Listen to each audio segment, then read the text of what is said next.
Subscribe to our channel by clicking the subscribe button. Click the bell button and enjoy the latest uploads from our channel. With markets closing early today and not opening at all tomorrow, the big bears just might take a break from growling about the many headwinds that stocks are facing. This one in California was just spotted relaxing in a hot tub and sipping a margarita, but as the bears like to point out when they're not chilling, this Independence Day sees the U.S. government locked in a worrisome trade fight with the country that's aiming to become the world's #1. So will the U.S. beat China in this battle? Yes, says storied investor Mark Mobius for our call of the day. I think at the end of the day, the US is going to win this one, because the US is the biggest importer in the world, and China needs the US, he told CNBC in an interview late yesterday. What would victory look like in this case? Winning means getting some concessions and a reduction in the trade deficit, Mobius says.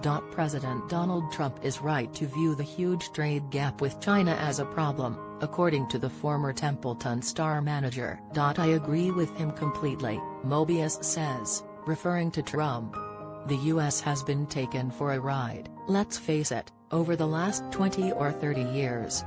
It's time to start saying, look, there has to be some reciprocity between these two countries, because it's just crazy to have this kind of deficit. A long-time emerging markets bull offers a way for investors to bet on the eventual American triumph. What I would buy now is those countries who are going to be exporting to the US instead of China, like Bangladesh, Turkey Tour, -1.49%, Vietnam VNM, -3.24%, Mobius says. These are all big producers of garments and shoes and consumer goods. You can watch his comments to CNBC via the video clip below. Key market gauges the chart. Schwab. With competing headwinds and tailwinds, the U.S. stock market has been largely range-bound since the January to February correction, writes Schwab's Liz Ann Saunders as she offers the handy chart above HT Daily Shot. If a few things go right in the near term, including an easing of trade tensions, stocks could break out on the upside. But there are the aforementioned catalysts for a breakout on the downside as well. The buzz concerns about trade tensions are putting pressure on China's yuan used CNY, -0.3465%, which has fallen below a closely watched level of 6.700 per US dollar.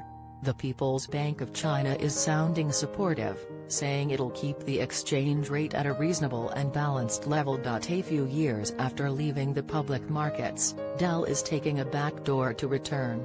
Here's what you need to know about its maneuver with VMware VMW, -0.27%. On the data front, we're due to get June car sales today, so Ford F, -0.66%. GM, -0.24%, and the like could make moves, as May figures for factory orders also arrived. Tesla TSLA, -4.70%. Engineering chief Doug Field is leaving the automaker.